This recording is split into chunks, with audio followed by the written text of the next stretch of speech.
Olá, meus meninos do terceiro ano, tudo bem? Uma aula de literatura, quero vocês na apostila 2, para a gente terminar.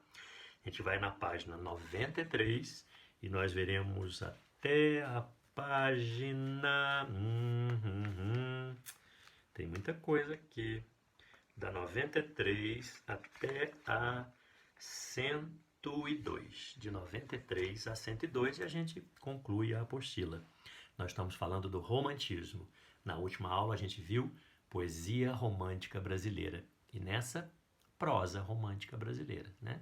Mas antes, ali na página 93, chegou já? Pegou? Abriu aí, bonitinho? A gente vai grifar algumas coisinhas se forem necessários esses grifos, tá bem?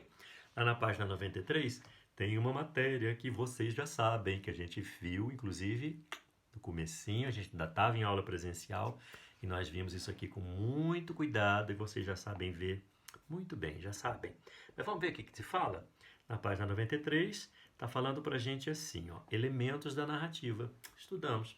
E lá diz assim, tem o gênero narrativo em verso e tem o gênero narrativo em prosa. Em verso a gente vai ver canções populares, poesia de cordel e as epopeias, no caso, os Lusíadas, por exemplo. Poesia, ritmo, né? A poesia exige ritmo. E em prosa a gente vai ver romances, contos, novelas, crônicas, fábulas, etc. Prosa, né? Na escrita da esquerda para a direita, de cima para baixo, sem a necessidade de ritmo. Às vezes eles usam.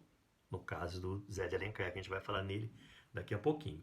Vamos só fazer uma distinçãozinha, de repente você quer puxar uma seta aí e se explicar. O que é romance? Romance é uma narrativa longa, com muitos personagens, muitos núcleos narrativos, tá bom? E geralmente tem mais de 100 páginas. O que é uma novela? Uma novela seria quase um romance, mas ela é menor, com menos personagens e um núcleo, basicamente um núcleo narrativo. E essas novelas geralmente têm menos de 100 páginas. É meio confuso, né? Seria um romance pequenino, centrado mais em um personagem e no ambiente desse personagem, que a gente está chamando de núcleo narrativo. O que é um conto? Um conto é bem mais curto e aqui nesse caso ele é uma narrativa centrada em um personagem e um núcleo. Então o conto ele é ligeiro, ele é rápido, tem poucas páginas, muito menos que uma novela.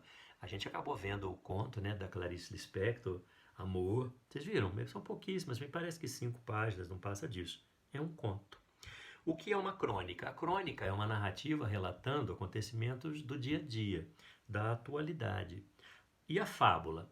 A fábula é geralmente quando nós utilizamos alguns animais para falar sobre alguma moral humana, tá bem? Vocês viram o etc aqui? Tem outras possibilidades. Fiquemos nessas, tá bom.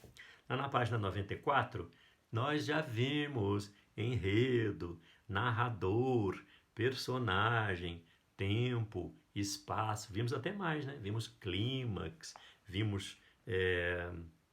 O que mais que a gente viu? De elementos do discurso, discurso direto, discurso indireto livre. Está tudo relacionado nos elementos da narrativa vistos lá atrás.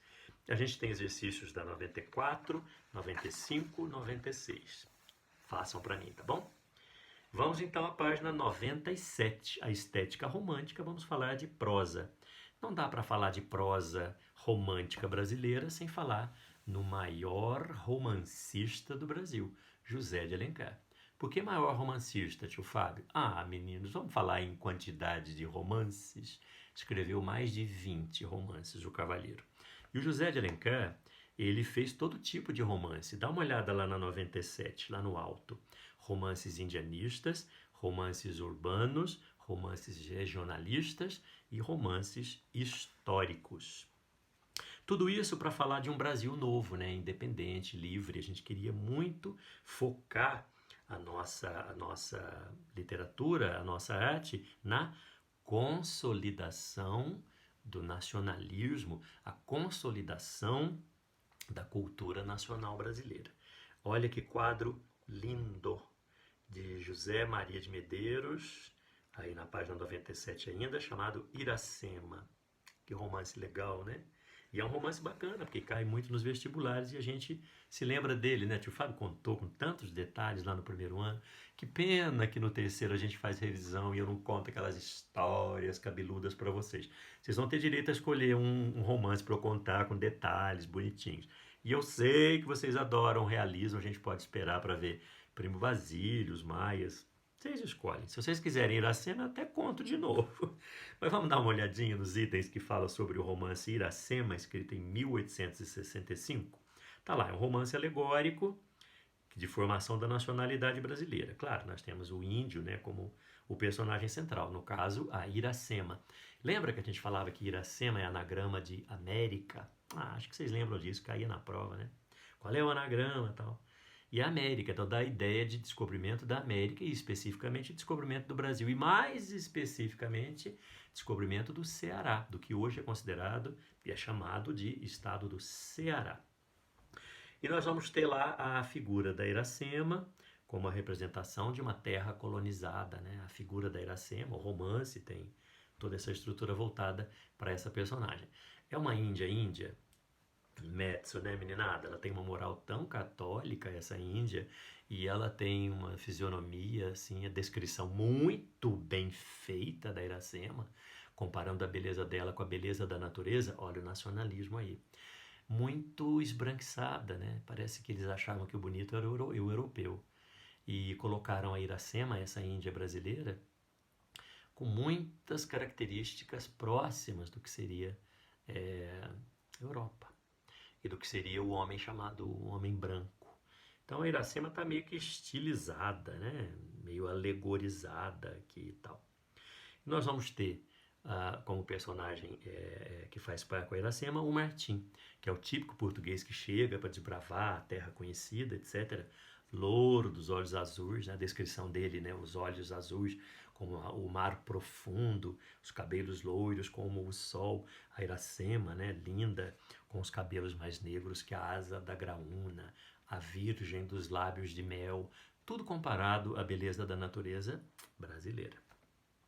Nós vamos ter o filho deles, né, que nós sabemos pela história que vai ter um bebê da união do Martim com a Iracema, que vai ser o Moacir, que é considerado o primeiro cearense. Lembra da tradução do nome dele? Moacir, que significa o filho do sofrimento. Nome ruim, hein? Põe Moacir no nome do seu filho, não. Nós vamos ter o Poti, que é o melhor amigo do Martim, que é um índio e é o símbolo da amizade, né? Da amizade do português com o indígena brasileiro. Engraçado que esses personagens existiram, tá? O Martim existiu, o Poti existiu. E a gente está falando da colonização brasileira, do amor do Martim pela Iracema e da amizade do Martim e o Poti. E a gente tem que saber que é um romance escrito em prosa poética. Ele é prosa, mas ao mesmo tempo tem um ritmo muito próprio da poesia. O ritmo vem em rimas mesmo, em aliterações, em assonâncias, onomatopeias, né? Figuras de linguagem de comparação, metáforas, personificações, muitas figuras de linguagem, quase que um poema.